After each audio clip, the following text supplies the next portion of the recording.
Halo semuanya, selamat siang. Perkenalkan, nama saya Muhammad Azriel dari Prodi Creative Entrepreneurship BINUS Bandung. Saya di sini bersama rekan saya, Naila. Halo Naila. Halo, nama saya Nela Putri Kairunisa. Dan teman saya satu lagi, Angie.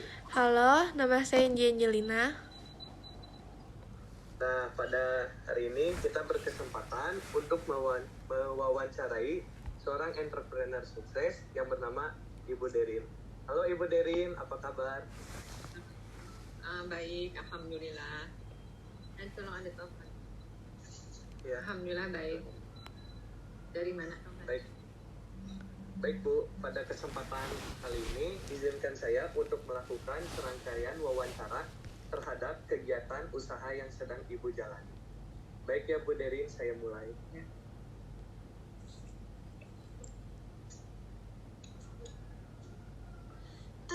Untuk pertanyaan pertama, bagaimana Ibu Derin menemukan semangat dan motivasi dalam bisnis? Semangatnya apa? Semangatnya dulu sih karena memang ya kan harus menghasilkan uang ya, pertamanya sih ya, pasti karena uang lah ya. Terus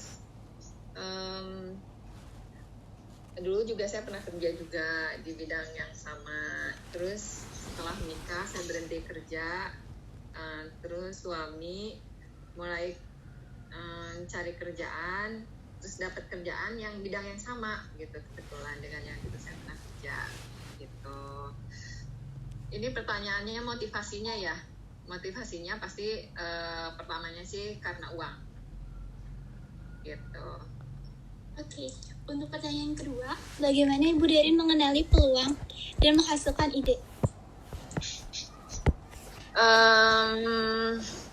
Peluangnya sih sebetulnya dari teman ya. Dulu sih suami itu punya temannya kebetulan perlu kan kerjanya di bidang interior, mungkin harusnya dijelasin dari awal kali ya pekerjaannya apa, jadi supaya tahu gitu. Kalau kita kan kerjanya tuh di bidang interior, bikin furniture, terus custom. Jadi misalnya ada ruangan nih mau dibikin ruang rapat, kita desainin untuk ruang rapat. Misalnya ada tempat untuk mau perlu kitchen set di rumah-rumah, kita desainin dan namanya design and build ya. Kita menggambar, setelah menggambar tapi kita juga yang membuatnya, namanya itu design and build gitu ya. Nah kebetulan waktu itu yang konsumen pertama kali kita justru Pak Dede Yusuf waktu itu. Jadi kebetulan temannya suami itu perlu interior untuk di rumahnya Bapak Dede Yusuf gitu. Padahal pertama-tamanya sih belum bisa gambar juga gitu, cuman ada background ke interior tahu gitu. Terus suami udah mulai gambar, dari situ cocok, jadi berkelanjutan gitu sampai sekarang. Kalau sekarang sih kalau dulu lebih rumah ke rumah ya, kalau sekarang sih kita kan udah ada showroomnya, jadi orang-orang pada datang ke showroom kalau sekarang sih gitu. Jadi sebetulnya yang kalau misalnya peluangnya itu mungkin harus banyak teman ya, harus banyak teman. Nah, cari-cari info, kita lihat bagaimana apakah ada bidang yang cocok dan orangnya apakah bagus, misalnya untuk pembayarannya atau apa. Kalau seperti Pak Dede Yusuf ya mungkin dijamin lah ya, masa nggak bayar gitu kan, ya kayak gitulah. Oke, untuk pertanyaan ketiga, bagaimana Ibu Derin melaksanakan analisis kelayakan bisnis? Kalau analisis kelayakan pada bisnis, kalau untuk yang custom sih sebetulnya peluangnya sih cukup bagus ya. Kalau menurut saya sih nggak banyak. Yang ada itu kan sekarang seperti Matrix, maksudnya di atas kita sih maksudnya. Cuman untuk pekerjaan yang sama gitu ya, seperti Matrix, pernah dengar nggak Matrix Kitchen? Anggi atau belum pernah? Belum. Matrix Ibu. atau Lifetime pernah? Kurang. Belum juga, Bu. Tahu. Ya maksudnya kayak sekarang Informa tahu ya, Informa. Tahu. Informa Tahu, Bu. kalau dulu itu kan cuma pabrikasi mebel. Kalau sekarang dia udah mulai ke interior juga. Nah, kalau saya interiornya gitu. Jadi maksudnya bikin furniture seperti itulah gitu.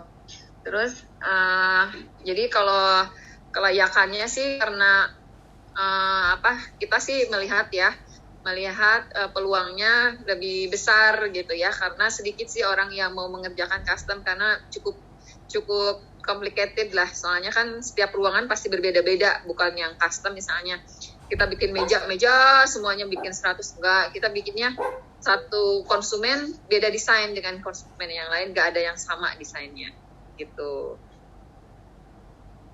Oke. Baik, Bu.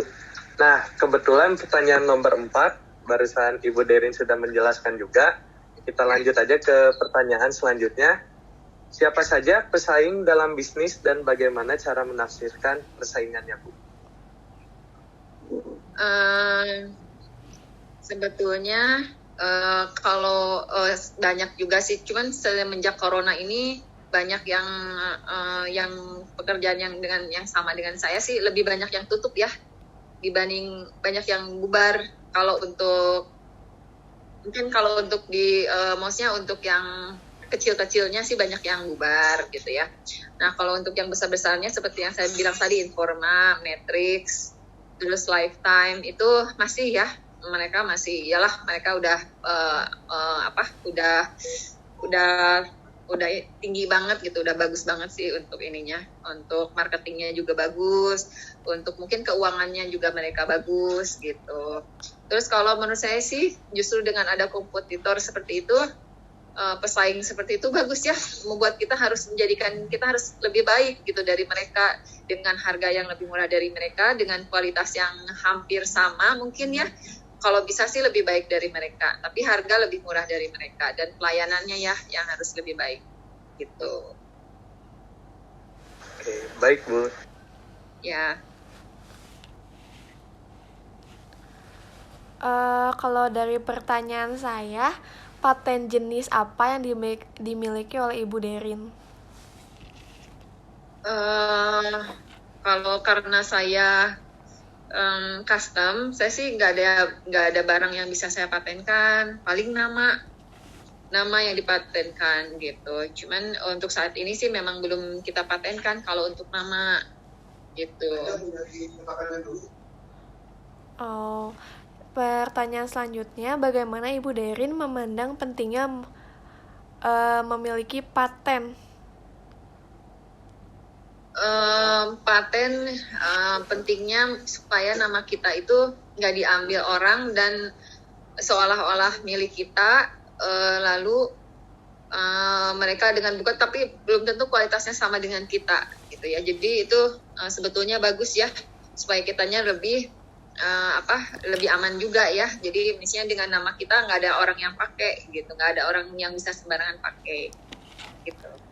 Pertanyaan terakhirnya, bagaimana Ibu Derin memprediksi masa depan bisnisnya?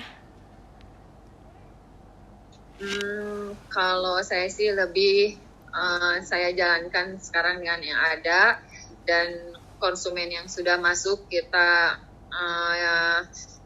treat sedemikian rupa supaya mereka puas dengan kerjaan kita, dan kerjaannya nyambung terus ya, karena semenjak corona ini untuk klien yang baru itu hanya 20%, 80% kita repeat order. Jadi dari klien-klien yang lama yang repeat order gitu, karena mungkin kalau yang lama-lama yang udah pernah pesan ke kita mungkin keuangannya mereka cukup baik ya, jadi terus tahu juga hasil pekerjaannya. Jadi betul-betul customer tuh harus kita maintain dengan baik.